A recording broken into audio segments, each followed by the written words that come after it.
सभी साथियों को नमस्कार। आज हम लोग पढ़ेंगे कहानी जयशंकर प्रसाद की पुरस्कार। आर्द्रा नक्षत्र, आकाश में काले काले बादलों की घुमड़, जिसमें देव दुदुम्भी का गंभीर घोष प्राची के एक निरभ्र कोने से स्वर्ण पुरुष झांकने लगा था। देखने लगा महाराज की सवारी। शैल माला के आंचल में समतल उर्वरा भूमि से सौंधी वास उठ रही थी। नगर तोरण से जय घोष हुआ। भीड़ में गजराज का चामरधारी सुंड उन्नत दिखाई पड़ा। वह हर्ष और उत्साह का समुद्र हिलोरे भरता हुआ आगे बढ़ने लगा। प्रभात की हेम किरणों से अनुरंजित नन्ही नन्ही बूंदों का एक झोंका स्वर्ण मल्लिका के समान बरस पड़ा। मंगल सूचना से जनता ने हर्ष ध्वनि की। रथों, हाथियों और अश्वारोहियों की पंक्ति जम गई। दर्शकों की भीड़ भी कम न थी। गजराज बैठ गया। सीढ़ियों से महाराज उतरे। सौभाग्यवती और कुमारी सुंदरियों के दो दल आम्र पल्लवों से सुशोभित मंगल कलश और फूल, कुमकुम तथा झीलों से भरे थाल लिए मधुर गान करते हुए आगे बढ़े। महाराज के मुख पर मधुर मुस्कान थी। पुरोहित वर्ग ने स्वागतन किया। स्वर्ण रंजित हल की मूठ पकड़कर महाराज ने जुते हुए सुंदर पुष्ट बैलों को चलने का संकेत किया। बाजे बजने लगे। किशोरी कुमारियों ने खीलों और फूलों की वर्षा की।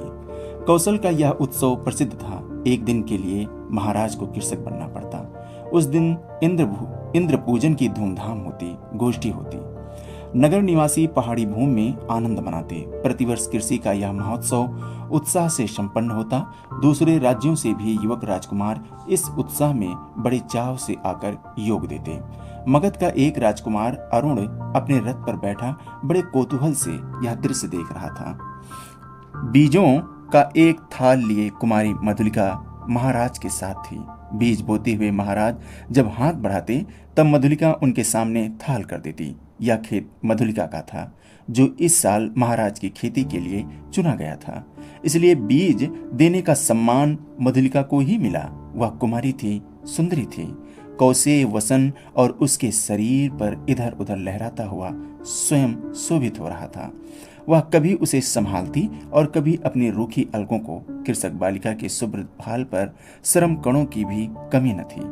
वे सब बरौनियों में गुथे जा रहे थे। सम्मान और लज्जा उसके अधरों पर मंद मुस्कुराहट के साथ सिहर उठते, किंतु महाराज को बीज देने में उसने शिथिलता न दिखलाई।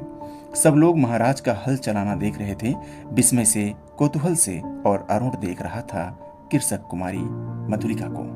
आह, कितना भोला सौंदर्य, कितनी सरल चितवन। उत्सव का प्रधान कृत्य समाप्त हो गया। महाराज ने मधुलिका के खेत का पुरस्कार दिया। थाल में कुछ स्वर्ण मुद्राएं। यह राज की अनुग्रह था। मधुलिका ने थाली सिर से लगा ली, किंतु साथ में उसमें रखी स्वर्ण मुद्राओं को महाराज पर न्यौछावर करके बिखेर दिया। मधुलिका की उस समय की ऊर्जसित मूर्ति लोग आश्चर्य से देखने लगे। महाराज की भ्रुकुटी भी जरा चढ़ी ही थी कि मधुलिका ने सविनय कहा, देव, यह मेरे पितृ पितामहों की भूमि है। इसे बेचना अपराध है, इसलिए मूल्य स्वीकार करना मेरी सामर्थ्य से बाहर है। महाराज के बोलने के पहले ही वृद्ध मंत्री ने तीखे स्वर में कहा, अबोध, क्या बक रही है?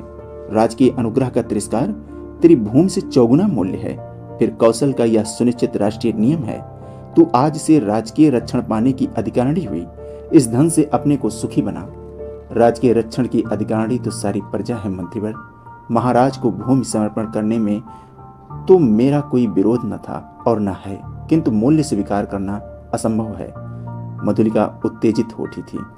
महाराज के संकेत करने पर मंत्री ने कहा, देव, वाराणसी के युद्ध के अन्यतम वीर सिंह मित्र की यह एकमात्र कन्या है।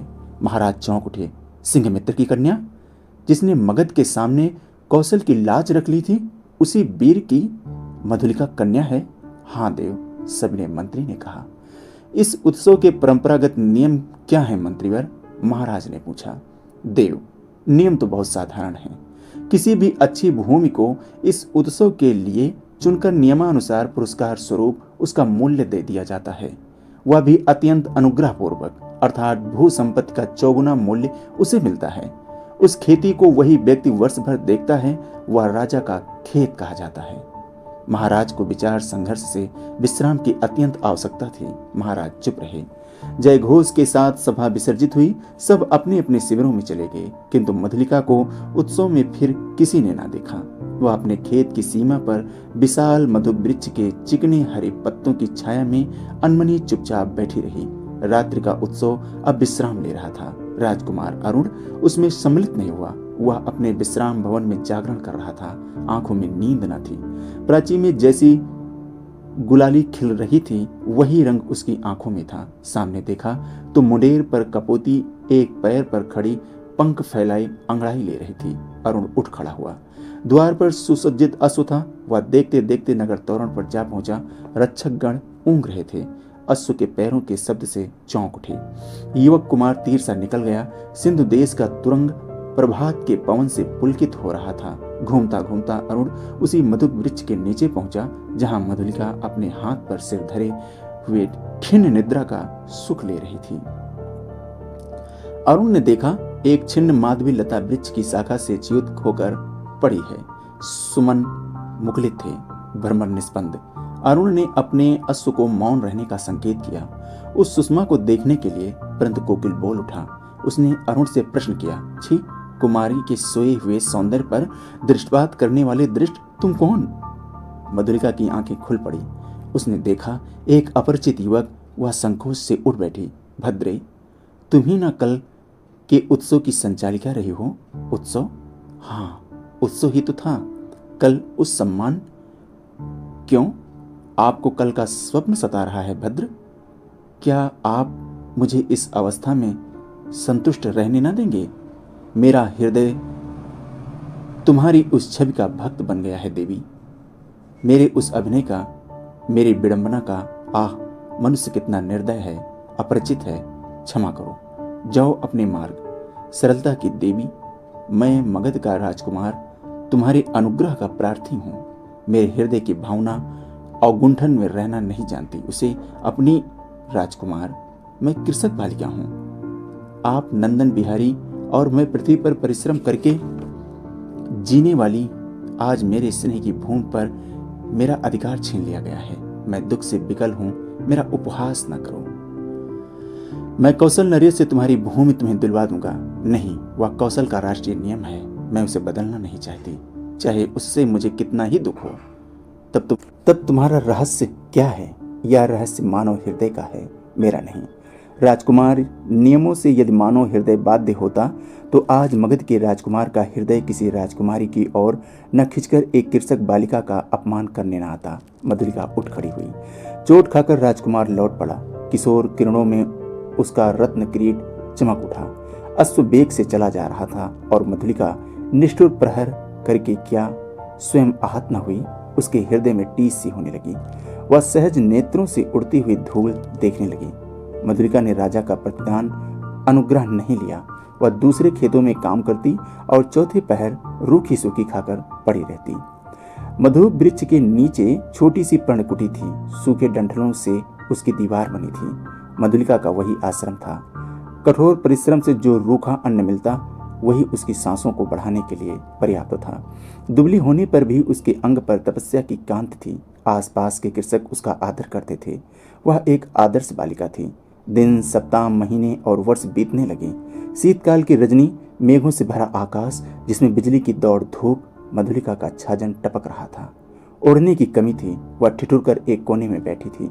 जीवन से सामंजस्य बनाए रखने वाले उपकरण तो अपनी सीमा निर्धारित रखते हैं, परंतु उनकी आवश्यकता और कल्पना भावना के साथ बढ़ती घटती रहती है। आज बहुत दिनों से बीती हुई बात स्मरण हुई। 2 नहीं 3 वर्ष हुए होंगे। इसी मधु के नीचे प्रभात में तरुण राजकुमार ने क्या कहा था? वह अपने हृदय से पूछने लगी। उन चाटुकी के शब्दों को सुनने के लिए उत्सुक सी वह पूछने लगी, क्या कहा था? दुख दग्ध हृदय उन स्वप्न सी बातों को स्मरण रख सकता, और स्मरण ही होता तो भी कष्टों की इस काली निशा में वह कहने का साहस करता। हाय रे विडंबना! आज मधुलिका उस बीते हुए क्षण को लौटा लेने के लिए विकल थी। असहाय दारिद्र्य की ठोकरों ने उसे व्यथित और अधीर कर दिया है। मगध की प्रसाद माला के वैभव का काल्पनिक चित्र उन सूखे डंठलों के रंध्रों से नीचे नभ में बिजली के आलोक में नाचता हुआ दिखाई देने लगा। खिलवाड़ी शिशु जैसे श्रावण की संध्या में जुगनू को पकड़ने के लिए हाथ लपकाता है, वैसे ही मधुलिका अभी वह निकल गया मन ही मन कह रही थी। वर्षा ने भीषण रूप धारण किया, गड़गड़ाहट बढ़ने लगी, ओले पड़ने की संभावना थी। मधुलिका अपने जर्जर झोपड़ी के लिए कांप उठी। सहसा बाहर कुछ शब्द हुआ। कौन है यहाँ? पथिक को आश्रय चाहिए। मधुलिका ने डंठलों का कपाट खोल दिया। बिजली चमक उठी। उसने देखा एक पुरुष घोड़ी की डोर पकड़े खड़ा है। सहसा वह चिल्ला उठी, राजकुमार? मधुलिका, आश्चर्य से युवक ने कहा। एक क्षण के लिए सन्नाटा छा गया। मधुलिका अपनी कल्पना को सहसा प्रत्यक्ष देखकर चकित हो गई। इतने दिनों के बाद आज फिर? अरुण ने कहा, कितना समझाया था मैंने, परंतु मधुलिका अपनी दयनीय अवस्था पर संकेत करने देना नहीं चाहती थी। उसने कहा, और आज आपकी यह क्या दशा है? सिर झुकाकर अरुण ने कहा, मैं मगध का विद्रोही निर्वासित कौशल में जीविका खोजने आया हूँ। मधुलिका उस अंधकार में हंस पड़ी। मगध के विद्रोही राजकुमार का स्वागत करे एक अनाथनी कृषक बालिका, यह भी एक विडंबना है। मैं भी स्वागत के लिए प्रस्तुत हूँ। शीतकाल के निस्तब्ध रजनी, कोहरे से धुली हुई चांदनी, हाड़ कपा देने वाली समीर, तो भी अरुण और मधुलिका दोनों पहाड़ी गहोवर के द्वार पर वट वृक्ष के नीचे बैठे हुए बातें कर रहे हैं। मधुलिका की वाणी में उत्साह था, किंतु अरुण जैसे अत्यंत सावधान होकर बोलता। मधुलिका ने पूछा, जब तुम इतनी विपन्न अवस्था में हो तो फिर इतने सैनिकों को साथ रखने की क्या आवश्यकता है? मधुलिका, बाहुबल ही तो वीरों की आजीविका है। ये मेरे जीवन मरण के साथी हैं, भला मैं इन्हें कैसे छोड़ देता? और करता ही क्या? क्यों? हम लोग परिश्रम से कमाते और खाते। अब तो तुम भूल न करो, मैं अपने बाहुबल पर भरोसा करता हूँ, नए राज्य की स्थापना कर सकता हूँ। निराश क्यों हो जाऊं? अरुण के शब्दों में कंपन था। वह जिसे कुछ कहना चाहता था, पर वह कह न सकता था। नवीन राज्य? ओहो, तुम्हारा उत्सव तो कम नहीं। भला कैसे? कोई ढंग बताओ तो मैं भी कल्पना का आनंद ले लूं। कल्पना का आनंद नहीं मधुलिका, मैं तुम्हें राज रानी के सम्मान से सिंहासन पर बिठाऊंगा। तुम अपने दिए हुए खेत की चिंता करके भयभीत न हो। एक क्षण से सरला मधुलिका के मन में प्रमाद का अंधड़ बहने लगा। द्वंद्व मच गया। उसने सहसा कहा, मैं सचमुच आज तक तुम्हारी प्रतीक्षा करती थी राजकुमार। अरुण ठिठाई से उसके हाथों को दबाकर बोला, तो मेरा भ्रम था, तुम सचमुच मुझे प्यार करती हो। युवती का वक्षस्थल फूल उठा। वाह, हाँ भी नहीं कह सकती और ना भी नहीं। अरुण ने उसकी अवस्था का अनुभव कर लिया। कुशल मनुष्य के समान उसने अवसर को हाथ से न जाने दिया। तुरंत बोल उठा, तुम्हारी इच्छा हो तो प्राणों से पड़ लगाकर मैं तुम्हें इसी कौशल सिंहासन पर बिठा दूं। मधुलिका, अरुण के खड़क का आतंक देखोगी? मधुलिका एक बार कांप उठी। वह कहना चाहती थी नहीं, किंतु उसके मुंह से निकला, क्या? सत्य मधुलिका, कौशल नरेश तभी से तुम्हारे लिए चिंतित हैं। या मैं जानता हूँ तुम्हारी साधारण सी प्रार्थना वह अस्वीकार न करेंगे। और मुझे यह भी विदित है कि कौशल के सेनापति अधिकांश सैनिकों के साथ पहाड़ी दस्युओं का दमन करने के लिए बहुत दूर चले गए हैं। मधुलिका की आंखों के आगे बिजलियां हंसने लगी। दारुण भावना से उसका मस्तिष्क विकृत हो उठा। अरुण ने कहा, तुम बोलती नहीं हो? जो कहोगे वही करूंगी, मंत्र मुग्ध सी मधुलिका ने कहा। स्वर्ण मंच पर कौशल नरेश अधलेटी अर्धनिद्रित अवस्था में आंखें मुकुलित किए हैं। एक चामर धारणी युवती पीछे खड़ी अपनी कलाई बड़ी कुशलता से घुमा रही है। चामर के शुभ्र आंदोलन उस प्रकोष्ठ में धीरे धीरे संचालित हो रहे हैं। तांबुल वाहिनी प्रतिमा के समान दूर खड़ी है। प्रतिहारी ने आकर कहा, जय हो देव, एक स्त्री कुछ प्रार्थना करने आई है। आंखें खोलते हुए महाराज ने कहा, स्त्री प्रार्थना करने आई है, आने दो। प्रतिहारी के साथ मधुलिका आई। उसने प्रणाम किया। महाराज ने स्थिर दृष्टि से उसकी ओर देखा और कहा, तुम्हें कहीं देखा है? 3 बरस हुए देव, मेरी भूमि खेती के लिए ली गई थी। ओह, तो तुम इतने दिन कष्ट में बिताए, आज उसका मूल्य मांगने आई हो? क्यों? अच्छा, तुम्हें मिलेगा। प्रतिहारी, नहीं महाराज, मुझे मूल्य नहीं चाहिए। मूर्खे, फिर क्या चाहिए? उतनी ही भूमि दुर्ग के दक्षिणी नाले के समीप की जंगली भूमि, वहां मैं अपनी खेती करूंगी। मुझे एक सहायक मिल गया है, वह मनुष्यों से मेरी सहायता करेगा। भूमि को समतल भी तो बनाना होगा। महाराज ने कहा, कृषक बालिके, वह बड़ी उबड़ खाबड़ भूमि है, इस पर वह दुर्ग के समीप एक सैनिक महत्व रखती है। तो फिर निराश लौट जाऊं? सिंह मित्र की कन्या, मैं क्या करूं? तुम्हारी यह प्रार्थना। देव, जैसी आज्ञा हो। जाओ, तुम श्रमजीवियों को उसमें लगाओ। मैं अमात्य को आज्ञा पत्र देने का आदेश करता हूँ। जय हो देव कहकर प्रणाम करती हूँ मधुलिका राजमंदिर के बाहर आई। दुर्ग के दक्षिण भयावनी नाले के तट पर घना जंगल है। आज वहां मनुष्य के पद संचार से शून्यता भंग हो रही थी। अरुण के छिपे हुए मनुष्य स्वतंत्रता से इधर उधर घूमते थे। झाड़ियों को काटकर पथ बन रहा था। नगर दूर था, फिर उधर यूं ही कोई नहीं आता था। फिर अब तो महाराज की आज्ञा से वहां मधुलिका का एक अच्छा खेत बन रहा था। किसको इसकी चिंता थी? एक घने कुंज में अरुण और मधुलिका एक दूसरे को हर्षित नेत्रों से देख रहे थे। संध्या हो चली थी। उस निबिड़ वन में उन नवागत मनुष्यों को देखकर पक्षीगण अपने नीड़ को लौटते हुए अधिक कोलाहल कर रहे थे। प्रसन्नता से अरुण की आंखें चमक उठी। सूर्य की अंतिम किरणें झुरमुट में घुसकर मधुलिका के कपोलों से खेलने लगी। अरुण ने कहा, 4 पहर और, विश्वास करो प्रभात में ही इस जीर्ण कलेवर कौशल राष्ट्र की राजधानी श्रावस्ती में तुम्हारा अभिषेक होगा और मगध से निर्वासित मैं एक स्वतंत्र राष्ट्र का अधिपति बनूंगा। मधुलिके, भयानक। अरुण, तुम्हारा साहस देखकर मैं चकित हो रही हूँ। केवल 100 सैनिकों से तुम, रात के तीसरे पहर मेरी विजय यात्रा होगी मधुलिके। तो तुमको इस विजय पर विश्वास है? अवश्य। तुम अपनी झोपड़ी में यह रात बिताओ। प्रभात से तो राजमंदिर ही तुम्हारा लीला निकेतन बनेगा। मधुलिका प्रसन्न थी, किंतु अरुण के लिए उसकी कल्याण कामना सशंक थी। वह कभी कभी उद्विग्न सी होकर बालकों के समान प्रश्न कर बैठती। अरुण उसका समाधान कर देता। सहसा कोई संकेत पाकर उसने कहा, अच्छा, अंधकार अधिक हो गया, अभी तुम्हें दूर जाना है और मुझे भी प्राणपण से इस अभियान के प्रारंभिक कार्यों को अर्धरात्र तक पूरा कर लेना चाहिए, इसलिए रात्रि भर के लिए विदा। मधुलिका उठ खड़ी हुई। कटीली झाड़ियों से उलझती हुई क्रम से बढ़ने वाले अंधकार में वह अपनी झोपड़ी की ओर चली। पथ अंधकार में था और मधुलिका का हृदय भी निबिड़ तम से घिरा था। उसका मन सहसा विचलित हो उठा। मधुरता नष्ट हो गई। जितनी सुख कल्पना थी वह जैसे अंधकार में विलीन होने लगी। वह भयभीत थी। पहला भय उसे अरुण के लिए उत्पन्न हुआ। यदि वह सफल न हुआ तो? फिर सहसा सोचने लगी, वह क्यों सफल हो? श्रावस्ती के दुर्ग एक विदेशी के अधिकार में क्यों चली जाएं? मगध कौशल का चिर शत्रु है। ओह, उसकी विजय! कौशल नरेश ने क्या कहा था? सिंह मित्र की कन्या, सिंह मित्र कौशल का रक्षक वीर, उसी की कन्या आज क्या करने जा रही है? नहीं नहीं, मधुलिका, मधुलिका, जैसे उसके पिता उस अंधकार में पुकार रहे थे। वह पगली की तरह चिल्ला उठी, रास्ता भूल गई। रात 1 पहर बीत चली पर मधुलिका अपनी झोपड़ी तक न पहुंची। वह उधेड़ बुन में विक्षिप्त सी चली जा रही थी। उसकी आंखों के सामने कभी सिंह मित्र और कभी अरुण की मूर्ति अंधकार में चित्रित हो जाती। उसे सामने आलोक दिखाई पड़ा। वह बीच पथ में खड़ी हो गई। प्रायः 100 उल्काधारी अश्वारोही चले आ रहे थे और आगे आगे एक वीर अधेड़ सैनिक था। उसके बाएं हाथ में अश्व की वल्गा और दाहिने हाथ में नग्न खड्ग। अत्यंत धीरता से वह टुकड़ी अपने पथ पर चल रही थी, परंतु मधुलिका बीच पथ से हिली नहीं। प्रमुख सैनिक पास आ गया पर मधुलिका अब भी नहीं हटी।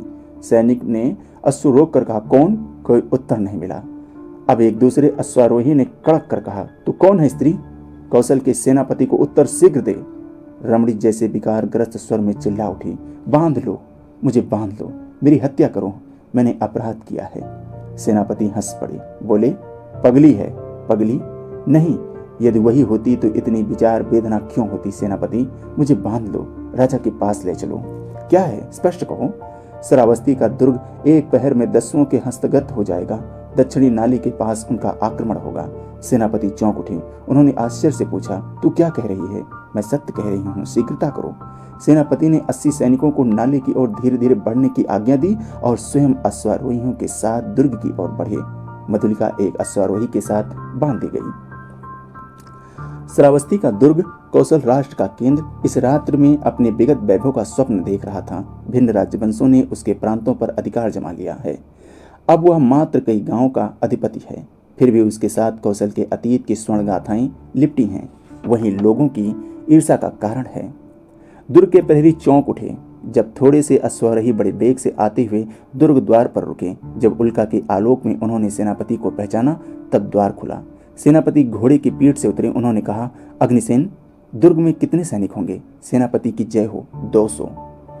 उन्हें शीघ्र एकत्र करो, परंतु बिना किसी शब्द के। 100 को लेकर तुम शीघ्र ही चुपचाप दुर्ग के दक्षिणी छोर की ओर चलो, आलोक और शब्द ना हो। सेनापति ने मधुलिका की ओर देखा, वह खोल दी गई। उसे अपने पीछे आने का संकेत कर सेनापति राजमंदिर की ओर बढ़े। प्रतिहारी ने सेनापति को देखते ही महाराज को सावधान किया। वह अपनी सुख निद्रा के लिए प्रस्तुत हो रहे थे, किंतु सेनापति और साथ में मधुलिका को देखते ही चंचल हो उठे। सेनापति ने कहा, जय हो देव, इस स्त्री के कारण मुझे इस समय उपस्थित होना पड़ा है। महाराज ने स्थिर नेत्रों से देखकर कहा, सिंह मित्र की कन्या, फिर यहाँ क्यों? क्या तुम्हारा क्षेत्र नहीं बन रहा है? कोई बाधा? सेनापति, मैंने दुर्ग के दक्षिणी नाले के समीप की भूमि इसे दी है। क्या उसी संबंध में तुम कुछ कहना चाहते हो? देव, किसी गुप्त शत्रु ने उसी ओर से आज की रात में दुर्ग पर अधिकार कर लेने का प्रबंध किया है, और इसी स्त्री ने मुझे पत्र में यह संदेश दिया है। राजा ने मधुलिका की ओर देखा, वह कांप उठी। घृणा और लज्जा से वह गड़ी जा रही थी। राजा ने पूछा, मधुलिका, यह सत्य है? हाँ देव। राजा ने सेनापति से कहा, सैनिकों को एकत्र करके तुम चलो, मैं अभी आता हूँ। सेनापति के चले जाने पर राजा ने कहा, सिंह मित्र की कन्या, तुमने एक बार फिर कौशल का उपकार किया। यह सूचना देकर तुमने पुरस्कार का काम किया है। अच्छा, यहीं ठहरो, पहले उन आताताइयों का प्रबंध कर लूं। अपने साहसिक अभियान में अरुण बंदी हुआ और दुर्ग उल्का के आलोक में अतिरंजित हो गया। भीड़ ने जयघोष किया, सबके मन में उल्लास था। श्रावस्ती दुर्ग आज एक दस्यु के हाथ में जाने से बचा। आबाल वृद्ध नारी आनंद से उन्मत्त हो उठे। उषा के आलोक में सभा मंडल दर्शकों से भर गया। बंदी अरुण को देखते ही जनता ने रोष में हुंकार की, वध करो।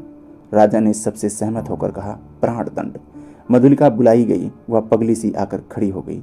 कौशल नरेश ने पूछा, मधुलिका, तुझे जो पुरस्कार लेना हो मांग। वह चुप रही। राजा ने कहा, मेरे निज की जितनी खेती है मैं सब तुझे देता हूँ।